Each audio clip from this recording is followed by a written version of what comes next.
Señoras y señores, muy buenas tardes.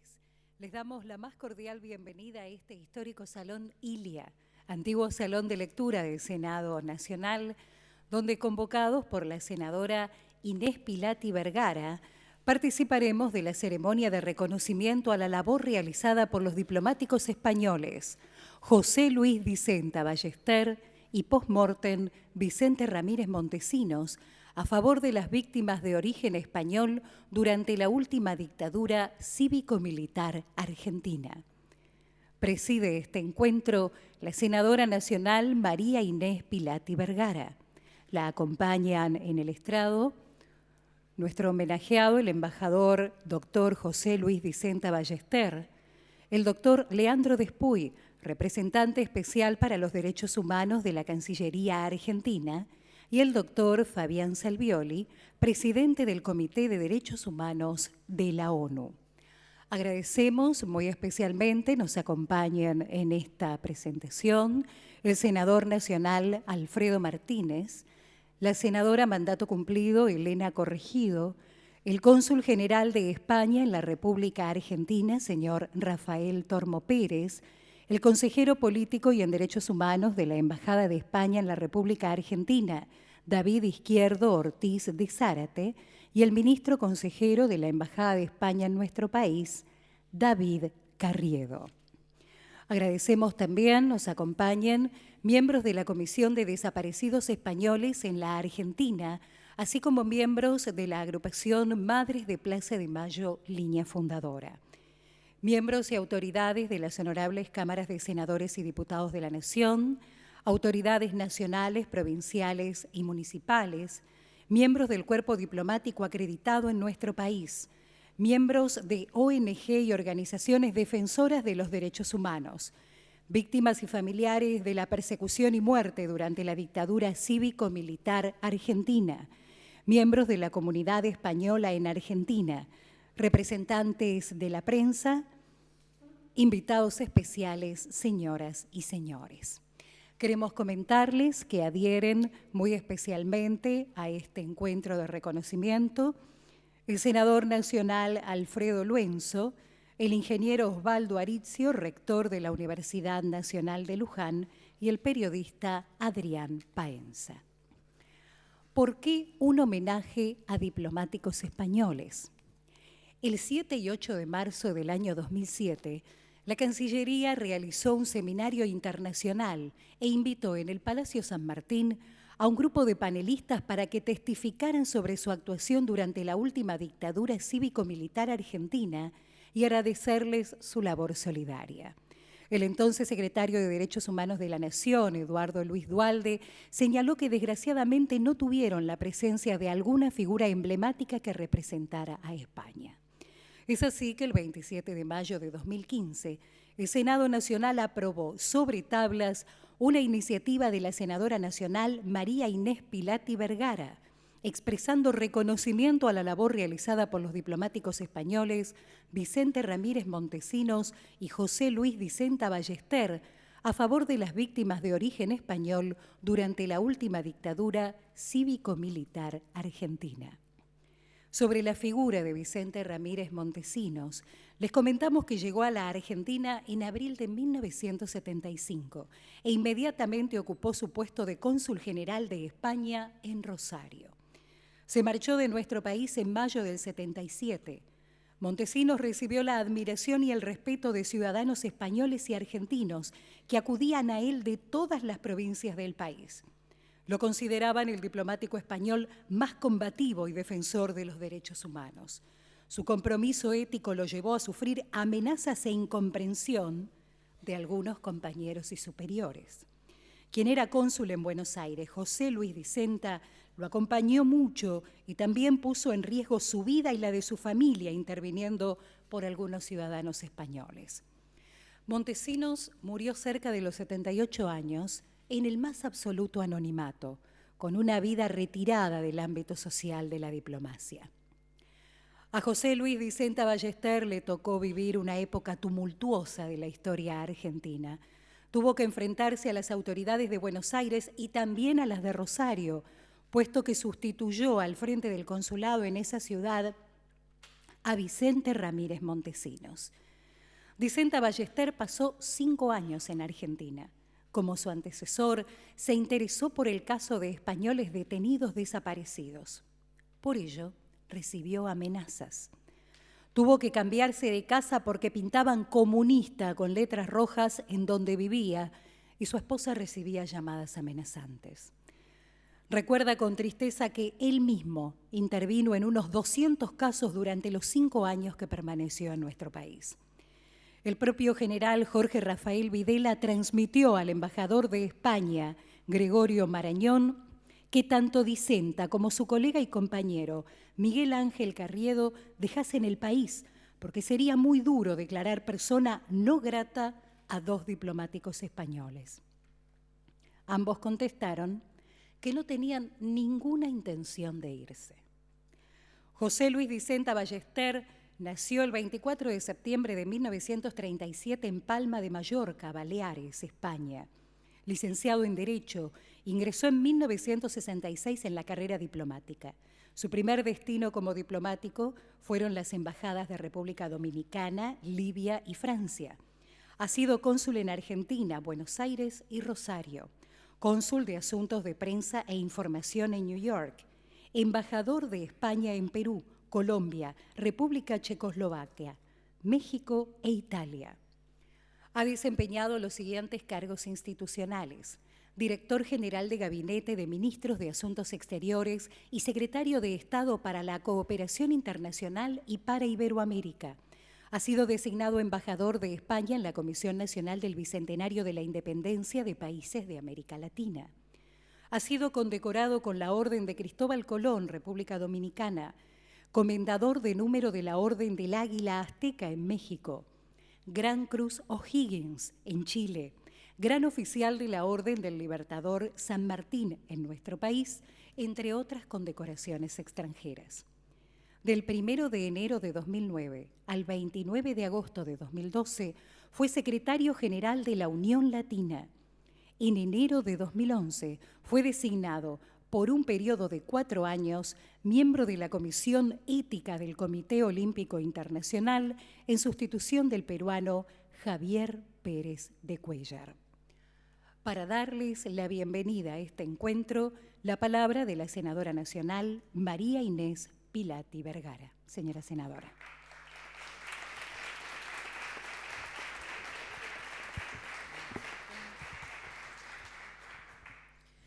Buenas tardes a todos y a todas.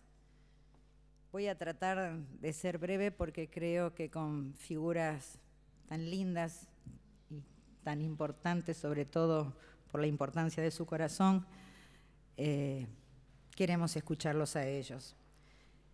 Pero sí quiero aprovechar la oportunidad, en primer lugar, para agradecerle al señor Ildefonso Thomsen, que no sé por dónde está, pero ahí, Ildefonso, que es mi colaborador en el equipo de trabajo del despacho y es quien es la persona entendida en derechos humanos y quien me traslada todas las inquietudes, como las de este homenaje, que tienen que ver con seguir levantando las banderas de los derechos humanos, su reivindicación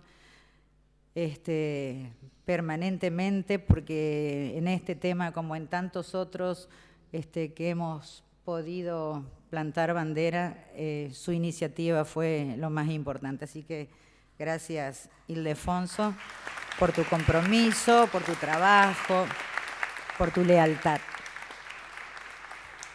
En segundo lugar, en la persona de Claudia, la locutora, quiero agradecer a todos los trabajadores del Senado de la Nación que hacen posible que podamos llevar adelante este tipo de eventos, a los de ceremonial, a los de evento, a los de cafetería, a los de sonido, a los de Senado TV y alguna otra dirección que me olvide de nombrar específicamente, pero que tiene que ver con que se puedan llevar adelante eventos de estas características. Muchas gracias, compañeros.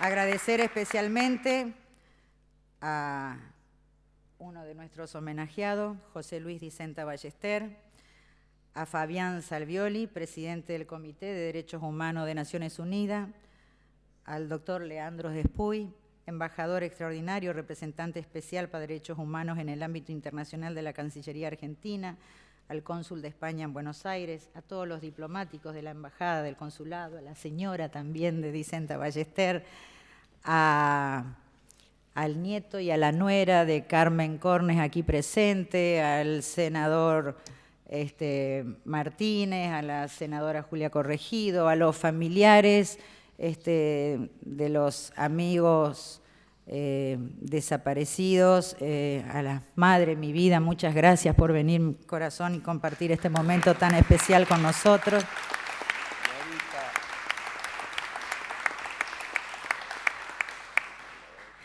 Y bueno, a todos y cada uno de los aquí presentes. La verdad que yo creo que, si bien hemos tardado un poquito, José Luis, en hacer en este reconocimiento, digo, como Estado, ¿no? Creo que nunca es tarde para reconocer, para homenajear y para agradecer tanto compromiso político, tanto compromiso social, tanta solidaridad y tan necesaria en épocas tan duras y tan nefastas como fue la última dictadura cívico-militar en la Argentina. Bien decía Claudia, la locutora, que tanto Vicente Montesinos como José Luis vivieron años duros, recibieron amenazas. A lo mejor yo no sé si en su momento habrían tomado conciencia del peligro que corrían sus vidas, gestionando por sus compatriotas españoles detenidos aquí en la Argentina, golpeando la puerta de los juzgados, exigiendo sentencias a los jueces, preguntando en uno y otro lado y levantando la voz y haciéndose sentir en distintas oficinas, dependencias, ante la Junta Militar, ante el propio Galtieri. Pero lo han hecho y gracias a ellos cientos de españoles han salvado su vida. Cientos de españoles han podido volver a España sanos y salvos, a pesar de haber estado detenidos, a pesar de haber sufrido persecuciones, a pesar de haber sufrido pérdidas en sus familias. Gracias a esta actitud comprometida y valiente, tanto de Vicente Montesinos como de José Luis Dicenta Ballester, muchos de ellos, insisto, han podido salvar la vida. Y eso, para quienes hacemos de los derechos humanos una bandera de lucha y, como en nuestro caso, una política de Estado, es muy valorable. Y creo que aunque pasen los años, y cuando más pasan los años, con mayor razón, los tenemos que volver a poner sobre la mesa, a recuperar, a ejercitar la memoria y a dimensionar en la real importancia que tienen estas actitudes, este sostenimiento de los valores de vida y de amor hacia el otro, porque creo que es la única manera que vamos a poder tener una sociedad sana, una sociedad justa, una sociedad con lugar para todos y sobre todo con libertad. Y así como digo que nunca es tarde para este tipo de reconocimiento, sinceramente creo también que nunca más oportuno que la fecha casualmente haya sido hoy, en la que podamos entregarle a José Luis esta distinción. Hoy que se cumple la marcha número 2000 de nuestras Madres de Plaza de Mayo.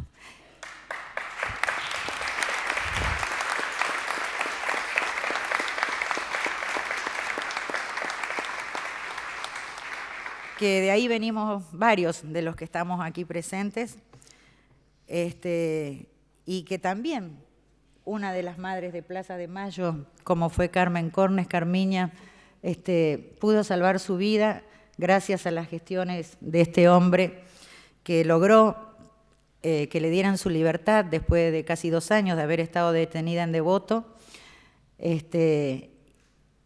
que pudiera volver a España salvando su vida y retornando después a la Argentina, cuando de la mano del doctor Raúl Alfonsín volvió la democracia a nuestro país y se incorporó a la Asociación de Familiares y posteriormente a la Asociación de Madres de Plaza de Mayo, en la búsqueda de su hijo, por supuesto, que hasta el día de hoy lamentablemente no apareció. Así que, bueno, como decía nuestra expresidenta, todo tiene que ver con todo, José Luis, entonces me parece una hermosa casualidad que podamos estar haciendo este homenaje justamente en un día tan especial para los derechos humanos, para la lucha de los derechos humanos como es hoy. Y también me parece más que oportuno porque tengo que reconocer, y lamentablemente, que en esta coyuntura me parece sumamente oportuno que podamos levantar estas banderas y esclarecer conceptos que lamentablemente, por parte de algunos sectores de la sociedad argentina e inclusive de nuestro gobierno nacional, y con todo lo que nos costó a los argentinos, con todo el dolor que nos costó esta noche triste y larga como fue la dictadura militar, hoy traten de cambiar los conceptos, de minimizar las consecuencias, de volver a hablar de guerra sucia, de volver a poner sobre la mesa la teoría de los dos demonios, a cuestionar o a minimizar, digamos, la figura del desaparecido, poniendo en cuestionamiento que no fueron 30.000, que fueron 20.000, que fueron 8.000. Volver a tener episodios de jueces que preguntan a los imputados de delitos de lesa humanidad si había motivo para secuestrar a tal o a cual. O sea, recién le contaba a Martina o a otros, la verdad que contar, después de todo lo que habíamos avanzado en materia de juicios de lesa humanidad, de condenas, acá en nuestro país, tener un juez que pregunte si había motivos para secuestrar a un detenido, es muy triste. Como es muy triste también haber visto desfilar nuestro 9 de julio, el Bicentenario, a un Falcón Verde, a Aldo Rico, que fue un militar que puso en vilo a la democracia nuevita, joven, recién nacida, del doctor Raúl Alfonsín en su momento. No sé, detenciones políticas como la de Milagro Sala. La verdad que uno se siente muy orgullosa como militante política de haber sido parte de estas banderas, de estas reivindicaciones, de esta búsqueda constante y este ejercicio constante de memoria, verdad y justicia. Pero insisto, creo que nunca más oportuno este homenaje para poner sobre la mesa la importancia que le damos a los derechos humanos estos momentos donde lamentablemente estamos pasando por circunstancias que enturbian tanta lucha, que enturbian tanto compromiso, que enturbian tanto dolor. Así que terrible, temible, repudiable, sobre todo, insisto, para quienes hicimos de los derechos humanos una bandera de lucha y una política de Estado. Hay que mencionar también que fue muy oportuno, muy importante el aporte que hizo Dicenta Ballester en el Congreso de España, en el Senado español, con sus testimonios, para que concluya ese Senado que realmente lo que había ocurrido en la Argentina había sido un terrorismo de Estado y que fueron cientos las víctimas de origen español.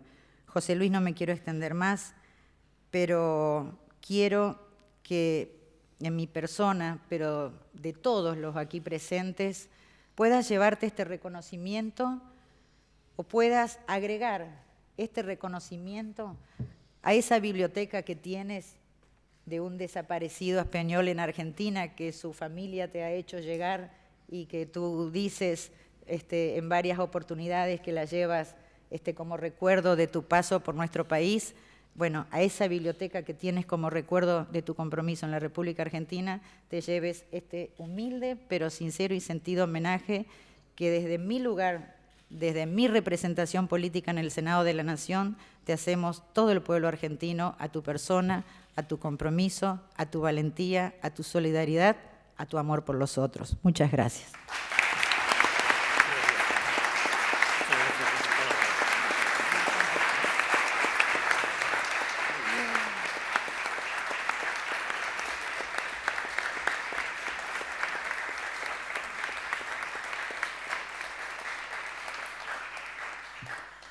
Queremos destacar que también nos acompaña la senadora mandato cumplido Norma Morandini y la señora Nora Cortiñas, miembro de Madres de Plaza de Mayo, línea fundadora. Muchísimas gracias por acompañarnos. Vamos a presentar ahora a nuestro siguiente orador, el doctor Fabián Omar Salvioli. Es presidente del Comité de Derechos Humanos de la Organización de Naciones Unidas. Abogado, magíster en Relaciones Internacionales por la Universidad Nacional de La Plata y doctor en Ciencias Jurídicas cum laude por la Universidad Nacional de esa ciudad. Director del Instituto de Derechos Humanos de la Facultad de Ciencias Jurídicas y Sociales de la Universidad Nacional de La Plata, fundador y director de la carrera de posgrado de Maestría en Derechos Humanos de la misma institución. Profesor titular de Derecho Internacional Público en la carrera de Abogacía de la Facultad de Ciencias Jurídicas y Sociales de la Universidad Nacional de La Plata. Profesor de Sistemas Internacionales de Protección de Derechos Humanos en diversas carreras de posgrado, director y jurado de tesis en universidades de América Latina y Europa. Ha dictado numerosos cursos y conferencias en diferentes instituciones académicas de nuestro país, Brasil, Chile, Colombia, Costa Rica y Ecuador.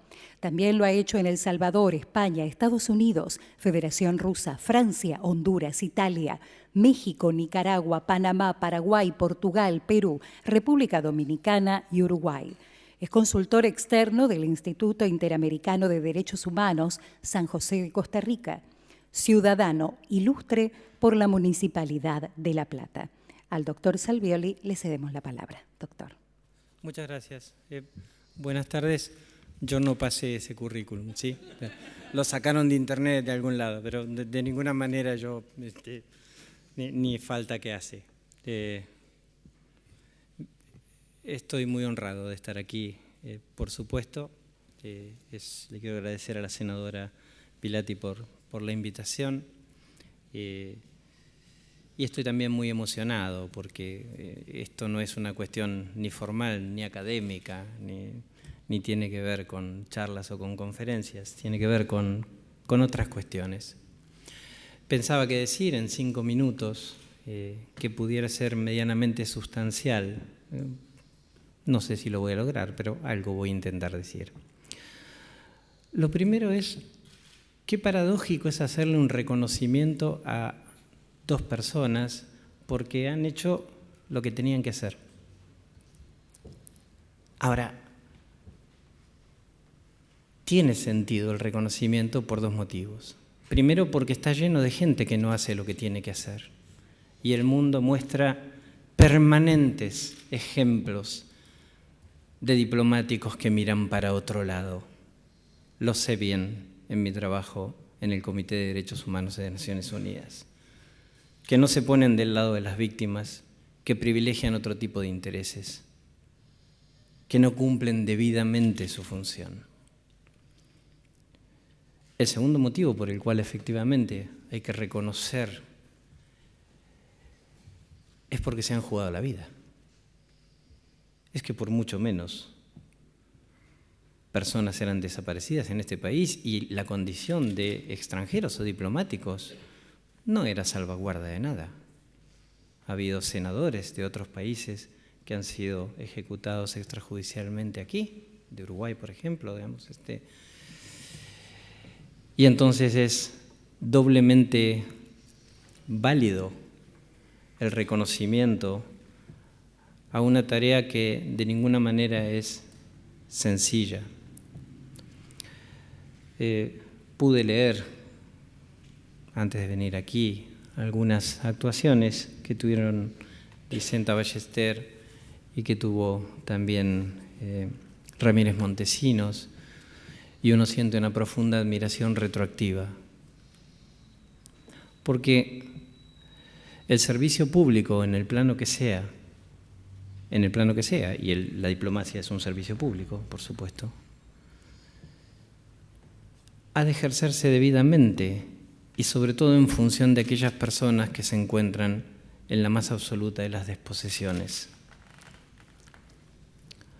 La causa de derechos humanos no es una causa de nacionales. Las violaciones de derechos humanos, y sobre todo cuando son masivas, afectan al conjunto de la humanidad y por eso se tildan de manera genérica de crímenes contra la humanidad. Y la humanidad no tiene nacionalidad. nos pertenece efectivamente a todas y todos.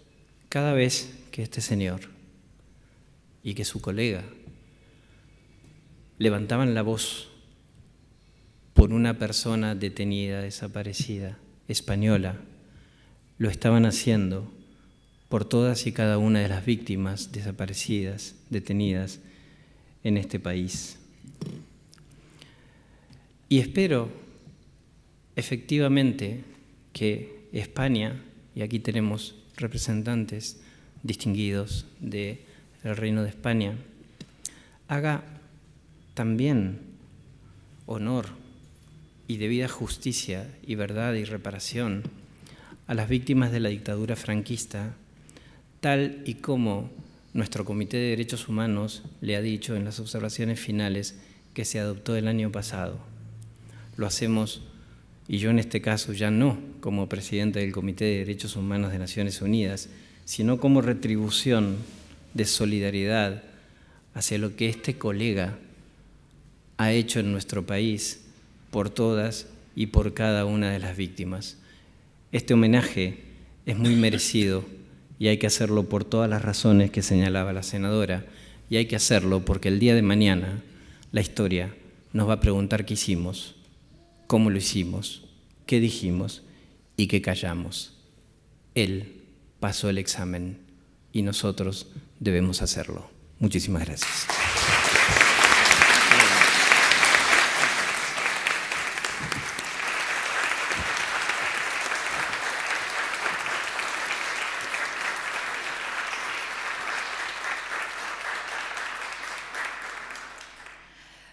Vamos a invitar a continuación a referirse a la figura de nuestros homenajeados, al doctor Leandro Despuy. Les comentamos sobre el doctor Despuy, que es desde el 26 de mayo de 2016 embajador extraordinario y plenipotenciario, representante especial para derechos humanos en el ámbito internacional de la Cancillería Argentina. Aporta así al nuevo cargo una trayectoria de más de 40 años de desempeño en la vida pública, tanto nacional como internacional. Es la tercera vez que cumple funciones como embajador de su país para temas de alto nivel y asuntos especiales. También lo fue entre 1984 y el 89 y entre el 2000 y el año 2002. Les comentamos que apenas iniciado el proceso de transición a la democracia en diciembre del 83, el presidente Raúl Alfonsín lo convocó para integrar su cuerpo de asesores y le confió la Dirección General de Derechos Humanos de la Cancillería. Como experto en derechos humanos y consultor internacional, ha desarrollado una intensa labor en materia de fortalecimiento institucional y reforma del Estado. En esa calidad, realizó misiones y prestó colaboración técnica en más de 40 países. Su labor como relator especial de las Naciones Unidas en el campo de los derechos humanos abarcó áreas de sumo interés y actualidad, como es el caso de la extrema pobreza, los estados de excepción y las personas con discapacidad, este último editado como documento oficial de la ONU y publicado en 6 idiomas. Su trayectoria diplomática y su militancia en favor de los derechos humanos le valieron el reconocimiento de los gobiernos de Brasil, Paraguay y Uruguay. En el orden nacional ha recibido el premio Mauricio Amílcar López y la medalla de Abuelas de Plaza de Mayo. Fue defensor de presos políticos y refugiados latinoamericanos que ingresaban al país masivamente en los años 70. En enero del 75, junto al escritor Julio Cortázar, denunció en Bruselas, ante el Tribunal Russell, las persecuciones y atentados cometidos por la AAA. Su desempeño como auditor general de la Nación le ha conferido gran notoriedad pública y lo ha hecho merecedor, por su aporte a las humanidades argentinas, de una mención especial de los premios CONEX 2016, como una de las 100 personalidades más destacadas de la última década. Al doctor Despuy le cedemos la palabra. Doctor. Muchísimas gracias. A mí me pasa algo parecido a lo de Salvioli. Yo no sé si me reconozco pero la verdad es que también me pone muy contento, me emociona poder evocar aquí a dos personalidades que han cumplido una función tan noble en un área tan importante como ha sido la defensa de la vida, la defensa de la integridad de las personas. Y vivimos en un mundo, la primera reflexión que se me ocurre es que vivimos en un mundo en el cual hay algunas paradojas, ¿no es cierto?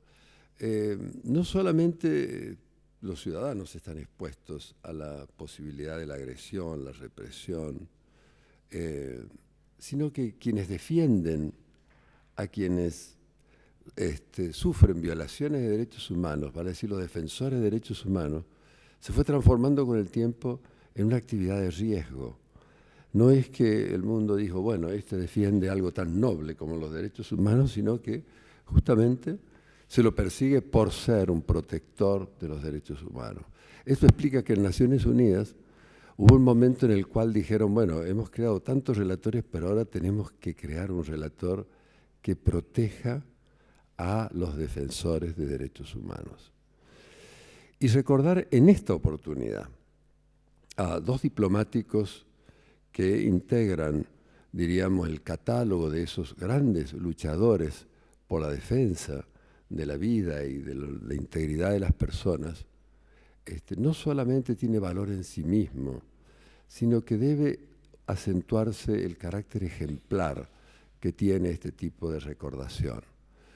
Entiendo que aquí no solamente se subrayan las calidades personales para alentar la memoria de quienes cumplieron funciones tan nobles, importantes y trascendentes, sino que esa misión tan noble, tan importante y trascendente es lo que nosotros tenemos que subrayar para que en el comportamiento de quienes tienen responsabilidades de Estado o quienes tienen en su función de ciudadanos la defensa y la protección de los derechos humanos, lo hagan pensando de que algún día también habrán de recibir su compensación y su reconocimiento. Hoy estaba pensando mucho en el valor que tienen los archivos. Vivimos en un momento en el cual hemos obtenido en los últimos tiempos la desclasificación de archivos en Estados Unidos, hemos recibido también la desclasificación de los archivos de la UNESCO, muy probablemente vendrán los del Vaticano, y eso se integra dentro de una cantidad importante de documentaciones que ya han sido desclasificados. Hay ahí una enorme cúmulo de valores vinculados a la memoria colectiva. Pero han sido muy funcionales y sirven también para las causas, para las, diríamos, las actividades que se desempeñan en el campo de los derechos humanos.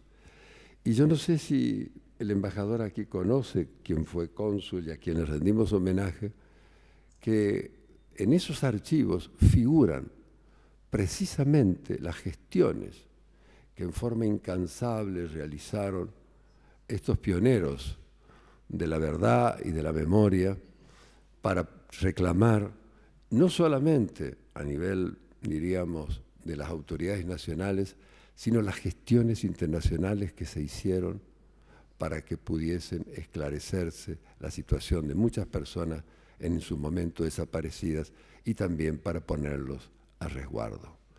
Creo que aquí estamos como viendo la importancia que tiene la memoria y que tienen los archivos, porque es hoy, después de mucho tiempo, en donde podemos encontrar retratado ahí en documentos que tienen una vida propia y que han sobrevivido a las posibilidades de su destrucción y de su olvido, la comprobación, el testimonio de la veracidad y del valor de esos comportamientos.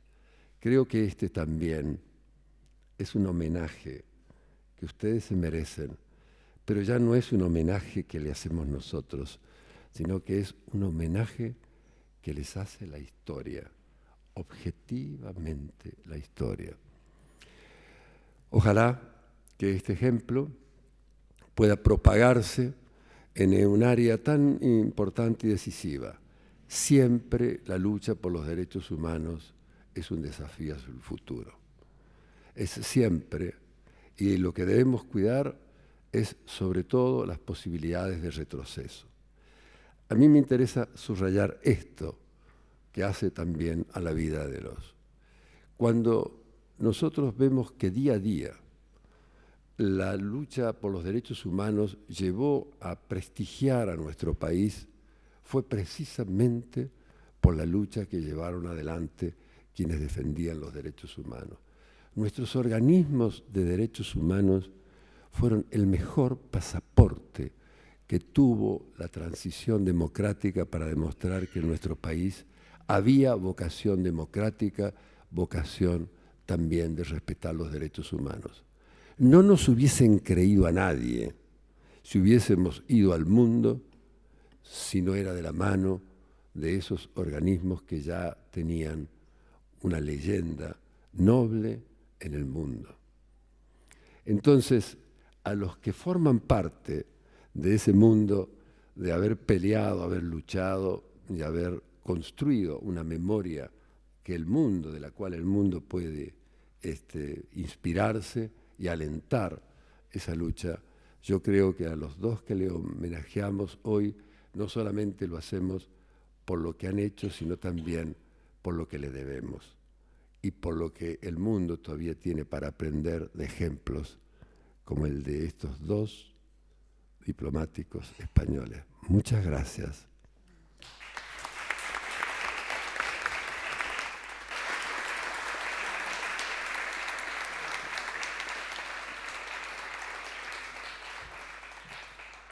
Los diplomáticos españoles que hoy reconocemos fueron el eslabón entre un destino de muerte y la supervivencia de decenas de españoles durante la última dictadura cívico-militar argentina.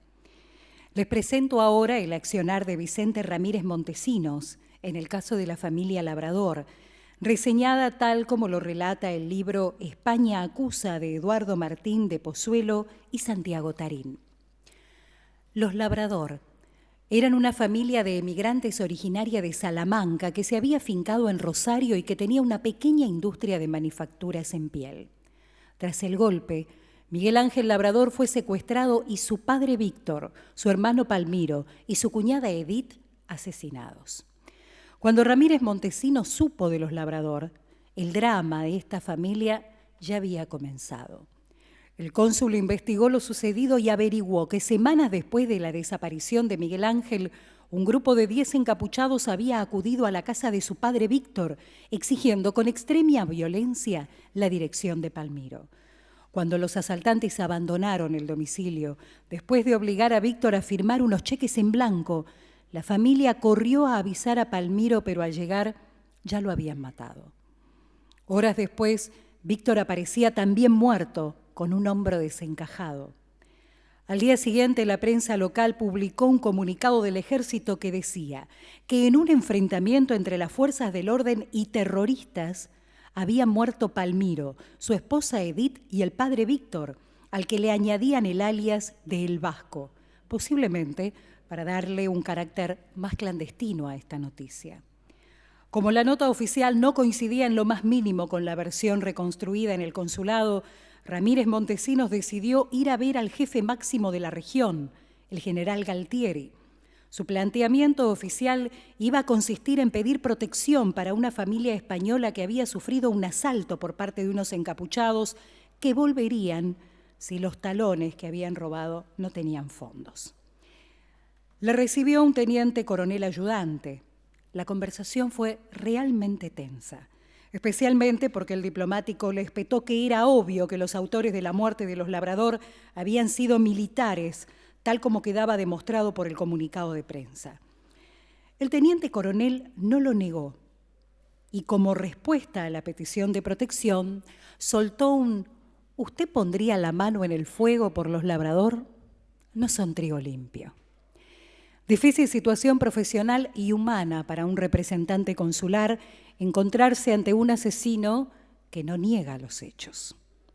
Sin embargo, esa desentonada respuesta del mandato militar le sirvió para comprender que no podía esperar demasiado de la autoridad argentina, por lo que le surgió la idea de que tal vez lo mejor para los restantes Labrador sería que abandonasen el país.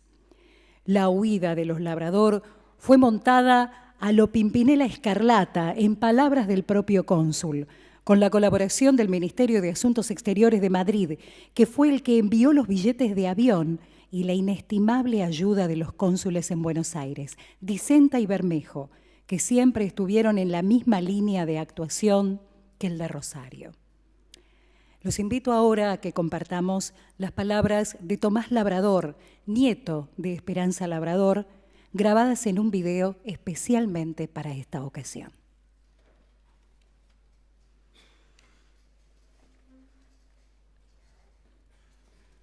Hola, mi nombre es Tomás Labrador y en nombre de mío y de mi familia quería agradecer esta iniciativa que tuvo el Congreso de la Nación de homenajear al cónsul Vicente Ramírez Montesinos, ex cónsul del Reino de España en Argentina durante la época de la dictadura. A él realmente mi familia le debe estar con vida después de que en el año 76 mi tío Miguel Ángel fue desaparecido y mi abuelo Víctor y mi padre Palmiro Labrador fueron asesinados en la ciudad de Rosario. Fue el cónsul Montesinos el que ayudó al resto de la familia a que pueda emigrar nuevamente hacia España porque su vida corría peligro. Mi abuela Esperanza Labrador siempre lo recordaba con muchísimo cariño. Recordaba cuando Montesinos confrontó al entonces general Galtieri, jefe del segundo cuerpo de ejército, para consultarlo acerca de la situación de mi familia, y luego colaboró para que la familia se pudiera ir a España, ya que consideró que sus vidas corrían peligro. Creo que es un homenaje muy merecido. Lamentablemente mi abuela no ha podido llegar a verlo, ya que falleció hace unos años atrás, pero ella siempre recordaba con muchísimo cariño y muchísimo respeto a Vicente Ramírez Montesinos, con el que incluso mantuvo una relación a lo largo de los años. Bueno, muchísimas gracias y hasta luego.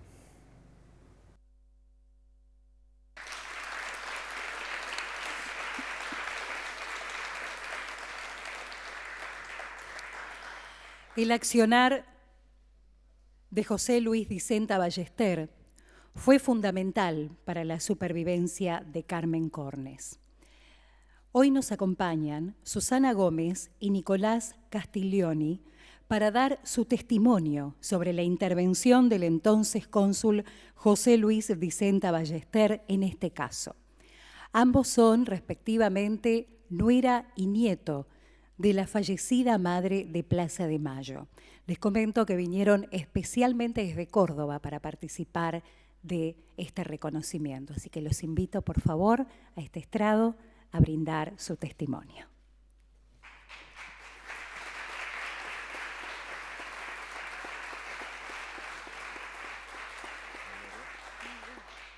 Bueno, me siento muy halagado de estar esta noche acá con ustedes. Realmente le quiero agradecer a las compañeras de mi abuela que me han enseñado tanto en la vida y al cónsul porque si no, no lo hubiera podido conocer a mi abuela.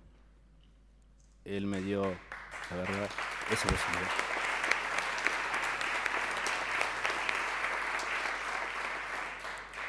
Yo como en ese momento era muy chiquito, no recuerdo nada, era un bebé. Voy a leer palabras de ellas que son de un libro que escribió Beatriz López, así que las leo ahora.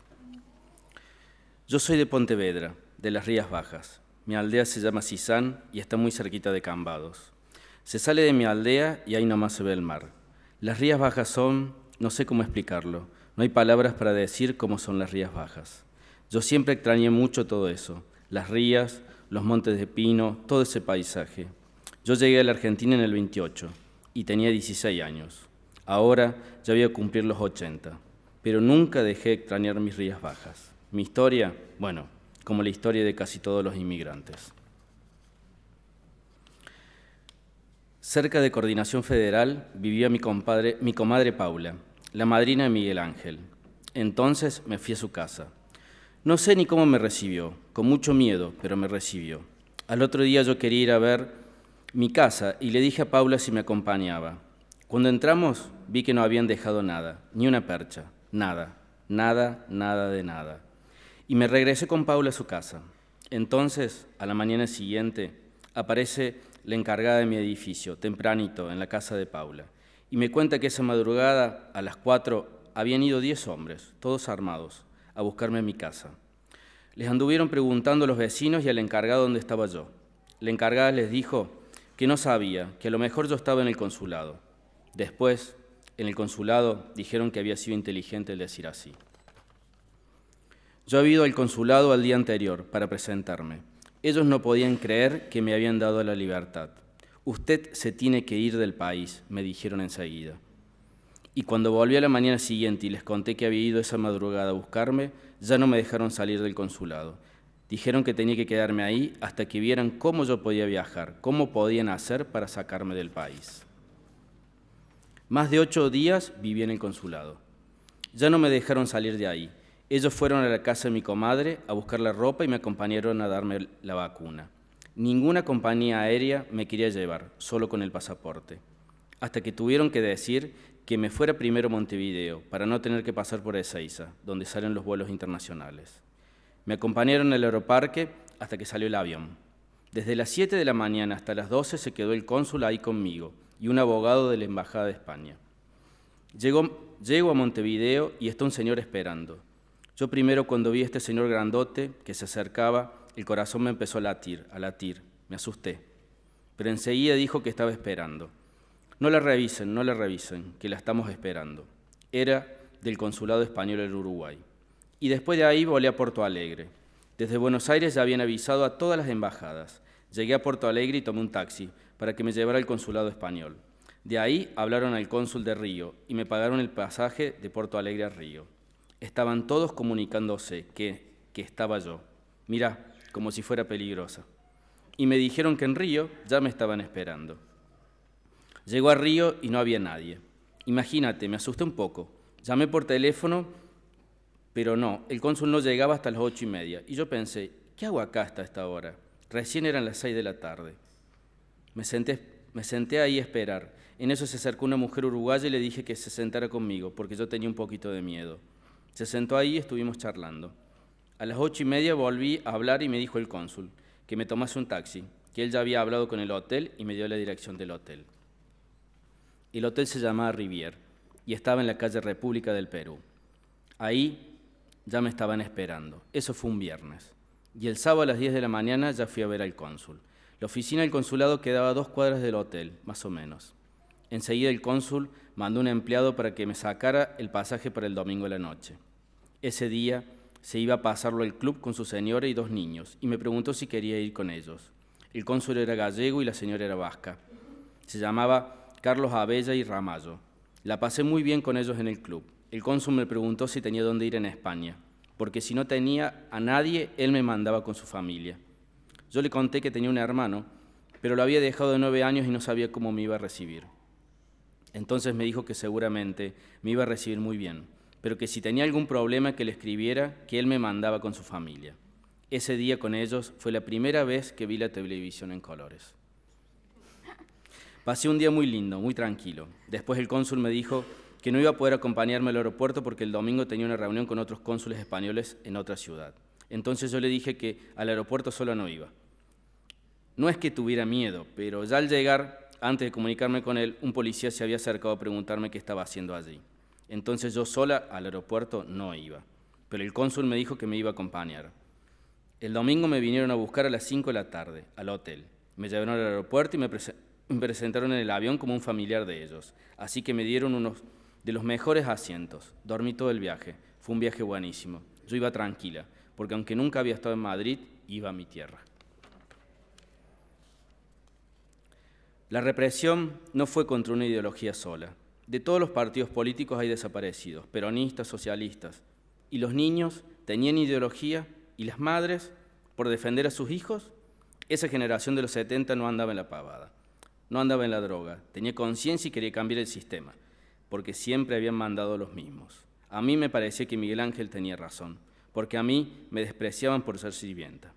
Yo fui explotada y fui despreciada por ser sirvienta, pero no fui una resentida social, porque para mí una sirvienta también es una persona, y sirvientes somos todos, cada uno de su trabajo, pero todos.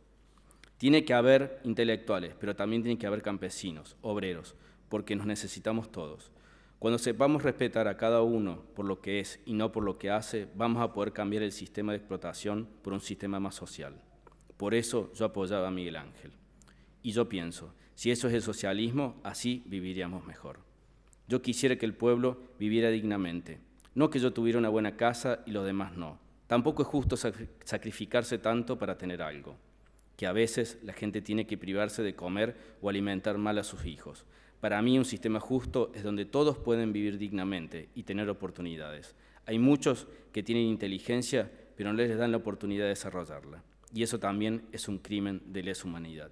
Los chicos dieron la vida por eso. Por eso me gusta esa canción de Violeta Parra, Gracias a la vida que me ha dado tanto. Me ha dado la risa y me ha dado el llanto. La verdad es que fue así. A mí la vida me dio la risa y me dio el llanto, pero me dio mucho. Hay dos partes en mi vida, y esto lo tengo que decir bien claro. Si no me hubiera venido a la Argentina, no habría crecido así, no me habría desarrollado. Ahí estaría, trabajando la tierra todavía. No podría estar hablando acá contigo, haciendo este libro, ni podría haber hablado con las personalidades en España ni con tanta gente. Vivir todo lo que viví, todo lo que descubrí de mí. Mi hijo me hizo crecer así. A veces pienso que era Miguel el que tendría que vivir todo esto, y no yo. Pero Miguel Ángel murió para que yo viviera.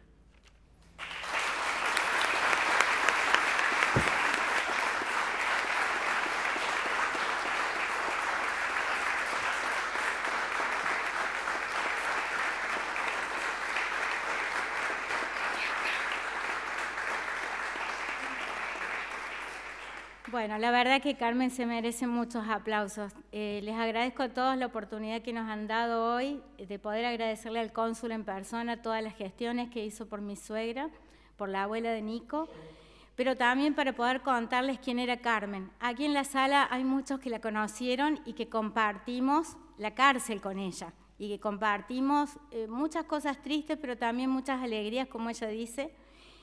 En mi caso personal, yo era muy chica, tenía 19 años en ese momento, y verla a Carmen envejecer y pasar por cosas duras en la cárcel para mí fue muy difícil, ya que fuimos detenidas juntas y de algún modo creo que me sentía un poco responsable de que ella estuviera allí, aunque ella nunca se quejó, ni nunca nos criticó, ni nos cuestionó porque militábamos, sino todo lo contrario. Como ella dice, ella quería lo mismo que nosotros, quería una sociedad diferente, y jamás renegó de la lucha de su hijo ni la nuestra. Así que en ese sentido, Carmen fue una maestra, una mujer campesina que apenas fue a la escuela, iba a la escuela en los días que llovía. Y yo pienso, nosotros que pudimos estudiar, quizás no teníamos la valentía que ella tenía para haber soportado venirse a la Argentina sin nada, sufrir, ser sirvienta, conocer aquí a su esposo, tener su hijo, luego que lo desaparezcan, sufrir la cárcel y tantas cosas como ella vivió, y sin embargo enseñar a todo el mundo que había que ser una persona, que había que ser digna. Ella siempre decía, uno tiene que ser persona. Yo cuando era chica no entendía qué quería decir. Después con el tiempo me di cuenta que tenía que ver con esa dignidad que tenemos que tener todos, y que yo creo que sí la tuvieron los cónsules, las personas que ayudaron y que colaboraron y se comprometieron en esos momentos tan difíciles. Por eso me parece que los reconocimientos nunca son tarde y que hoy Carmen está más presente que nunca, que hoy se refleja en las madres que siguen, como Nora, que está ahí sentada, que la conoció, que fue su compañera de lucha, como Mirta, que fue su compañera ahí al lado de ella, como aquí María Adelanto Colet, que era como una hija, la requería Carmiña, la alojaba aquí, la acompañaba, la ayudaba a hacer trámites, y todos los que la conocieron, no sé quién es más aquí en la sala, pero agradezco mucho la posibilidad esta y especialmente al cónsul. Nunca me imaginé que lo íbamos a encontrar y que este hombre del cual Carmen nos hablaba tanto iba a estar aquí sentado. Así que mil gracias a todos.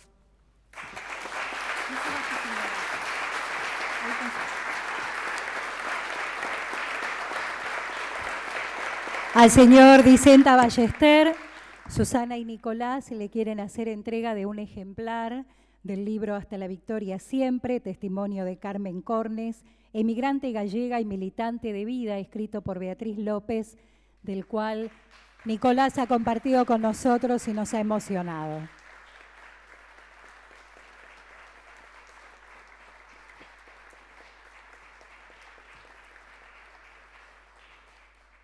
Señoras y señores, la resolución S3427, aprobada sobre tablas por la Cámara Alta el 27 de julio de 2015, que reconoce la labor diplomática realizada por Vicente Ramírez Montesinos y José Luis Dicenta Ballester a favor de las víctimas españolas y su descendencia durante la última dictadura cívico-militar argentina. A continuación, la señora senadora María Inés Pilati Vergara hará entrega de una copia de esta resolución, acompañada por una edición del Diario de Asuntos Centrados del Senado Nacional, número 171, donde fue publicada dicha resolución. En primer lugar, la copia correspondiente a Vicente Ramírez Montesinos quedará en custodia del Consulado Español en Buenos Aires. Recibe en su nombre el cónsul general Rafael Tormo Pérez.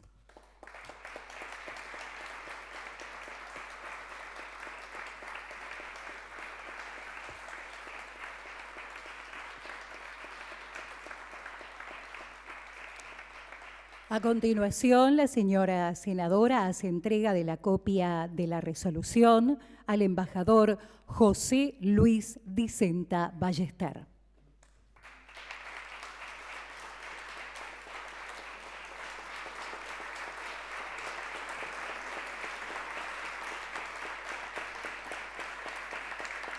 Bien. Señor embajador, lo invitamos a compartir unas palabras, por favor, de donde usted se sienta cómodo. Donde usted guste, señor embajador.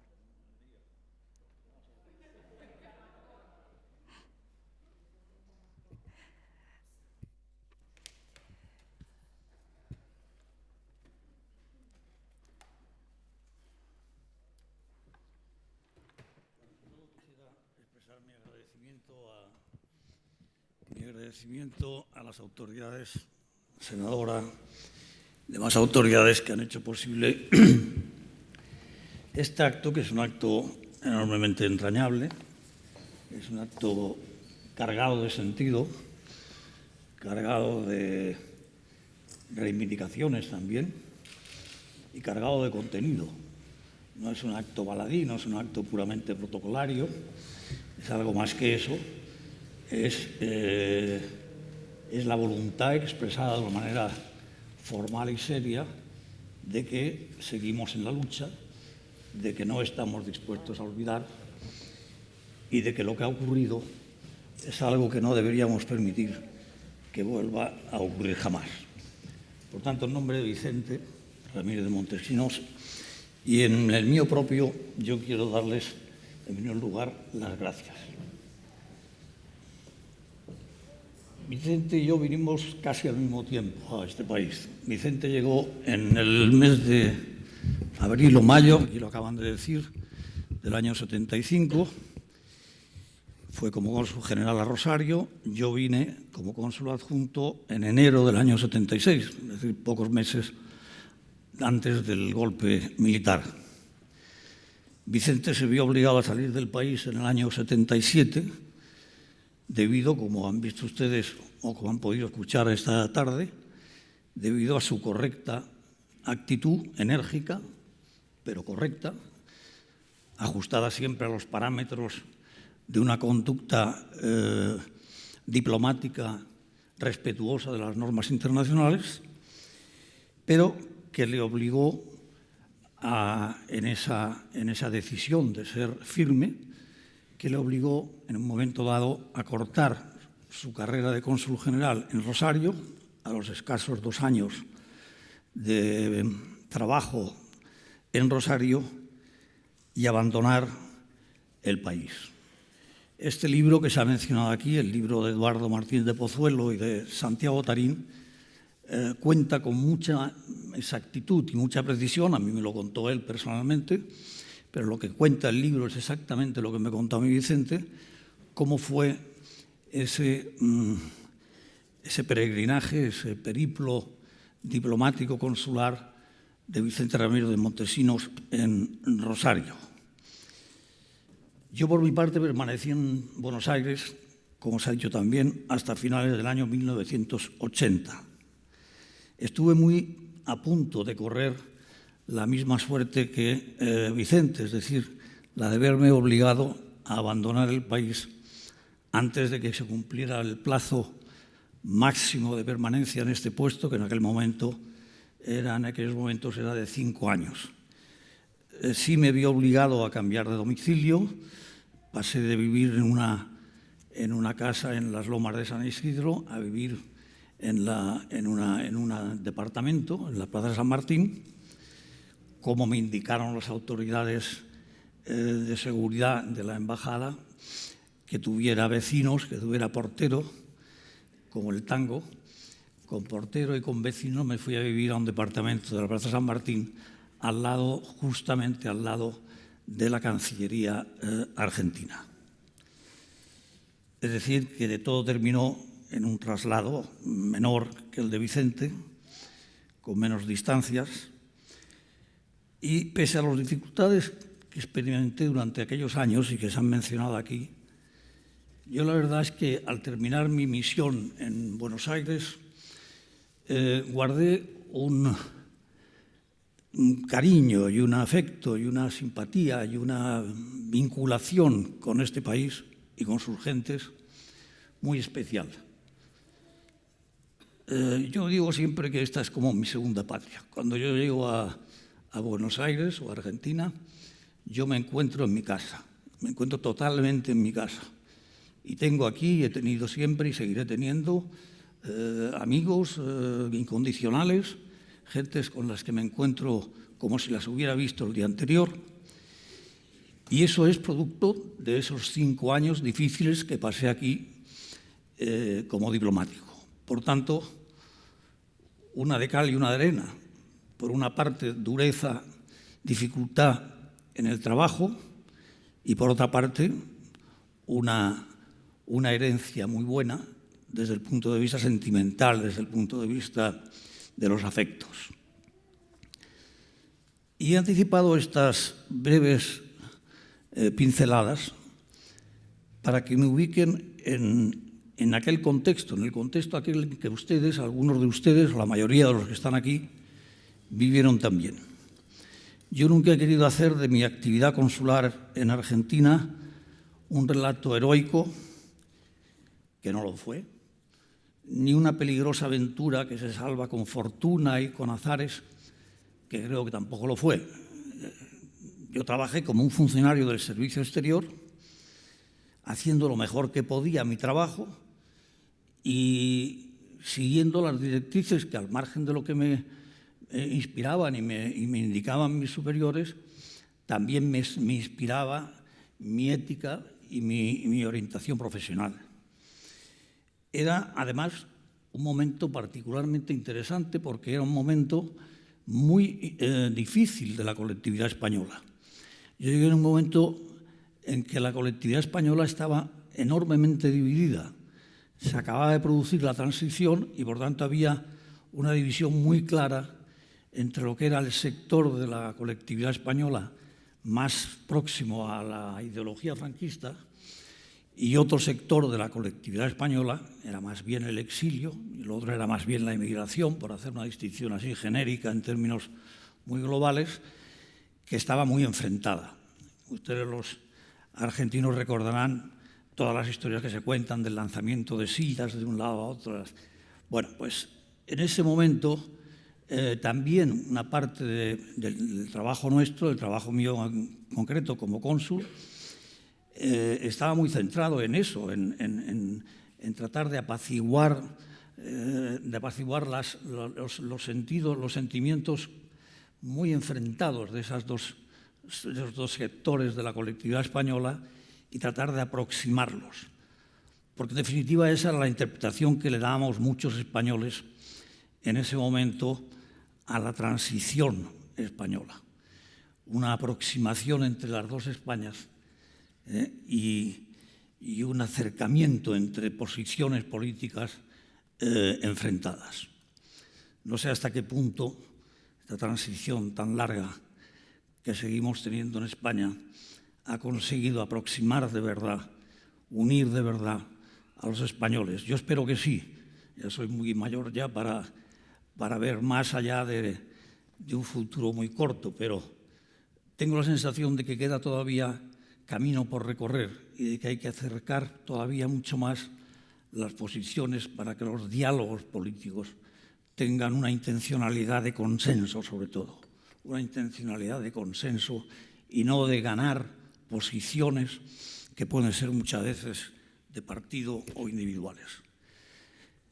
Por tanto, un momento particularmente interesante, particularmente difícil también, pero particularmente interesante de mi carrera y de mi condición de cónsul en aquellos momentos de cónsul adjunto en Buenos Aires. Recordarán ustedes que tenemos un poeta, un gran poeta español que siempre hablaba de esas dos Españas. Cuando decía, españolito, que vienes al mundo te guarde Dios.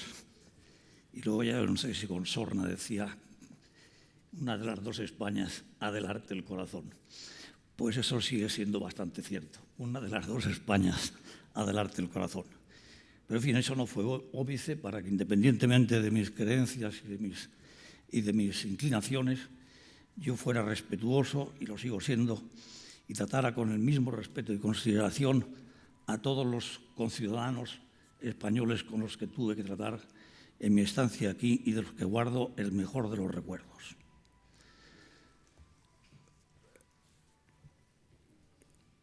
Pero muy pronto también, mi trabajo se fue decantando cada vez más hacia el tema de los desaparecidos, por la sencilla razón de que el trabajo aumentaba cada vez más y llegó un momento en que el embajador y el cónsul general se vieron obligados a decir, bueno, pues alguien se tiene que ocupar más de ese tema que en detrimento de otros temas, ¿no? Y a mí me tocó ser muy activo en esa parcela del tema de las desapariciones. En muy pocos casos tuvimos resultados positivos, eso debo decirlo de antemano. Hacíamos todas las gestiones que eran necesarias, tocábamos todas las puertas que teníamos que tocar, en general sin respuesta, o con una respuesta muy vaga, muy negativa, pero en algunos pocos casos tuvimos resultados, y obtuvimos resultados que compensaban con creces las situaciones en las que nuestro sentimiento era de fracaso y de abatimiento. El libro de María Consuelo Castaños, que está aquí entre nosotros esta noche, cuenta con mucha precisión y exactitud lo que ha sido el periplo de todo ese recorrido de los desaparecidos de origen español o españoles nacidos en España. Y en ese libro suyo, María Consuelo dice que los desaparecidos son la pregunta sin respuesta y que serán siempre la voz que clama y que protesta porque su tiempo no tiene ni pasado ni futuro. Y es cierto. Es una voz en el desierto de esta humanidad que solo encuentra el eco solidario de los que creemos en la necesidad de la solidaridad y de la mano tendida. Es una voz que se sabe perdida, sola, aislada, en la turbamulta de una sociedad con su pensamiento puesto en otras cosas. Pero es una voz que nos reconcilia siempre con los humanos, porque siempre encuentra otra u otras voces amigas que se hacen eco de su dolor y de su soledad. Son las voces de los que creemos, seguimos creyendo, que por mucho que se recurra a los métodos más inconcebibles y criminales para tratar de imponer una ideología que incluyen hasta el terrorismo de Estado y el genocidio, siempre habrá muchos seres humanos dispuestos a levantar la vieja bandera que ya alzó Unamuno en su momento, venceréis, pero no convenceréis. Podréis matar a millares, pero no podréis transformar nunca la esencia de la verdad. Argentina y España, países hermanados por tantas y tantas cosas, saben muy bien cuál es el precio de una guerra incivil. A mí no me gusta nada hablar de las guerras civiles. Me parece que no hay nada más incivil que lo que se llaman guerras civiles. Muerte y división entre hermanos. Una herida de larguísima cicatrización.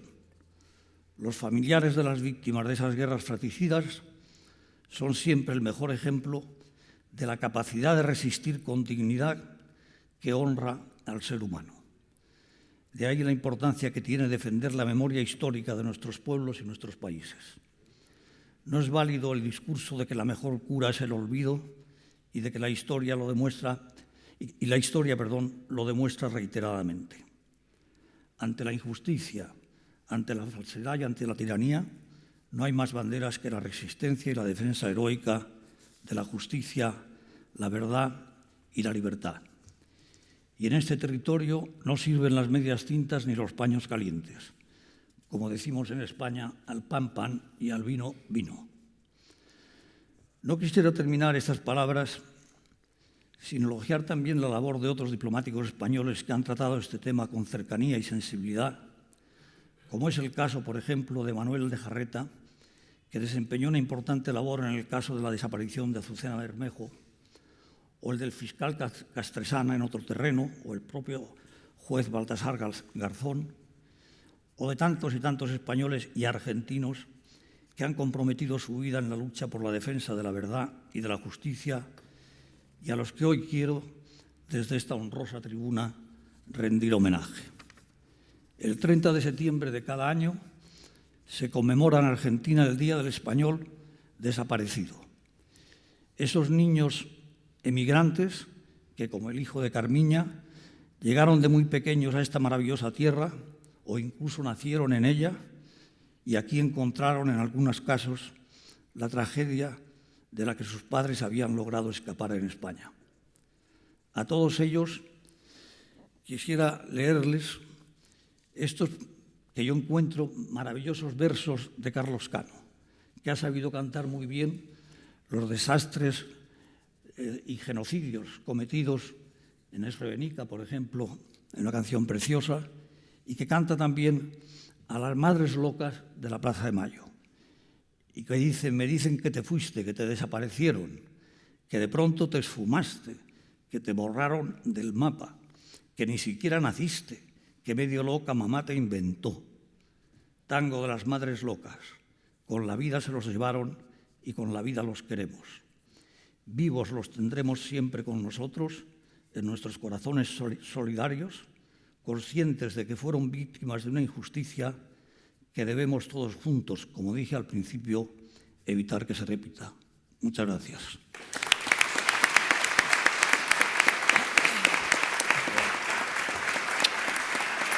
Gracias.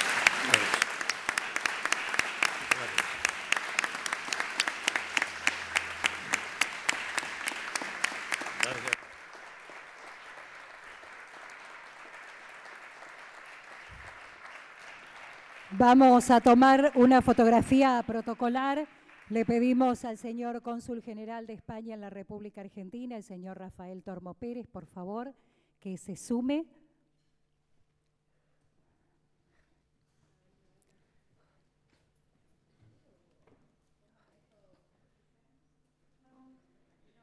Junto al doctor Despuy, al doctor Salvioli. De este modo, señoras y señores, concluye en el Senado Nacional la ceremonia de reconocimiento a la labor realizada por los diplomáticos españoles José Luis Vicenta Ballester y postmortem Vicente Ramírez Montesinos a favor de las víctimas de origen español durante la última dictadura cívico-militar argentina, impulsado por la senadora nacional María Inés Pilati Vergara. Muchísimas gracias a todos por acompañarnos. Muy buenas noches.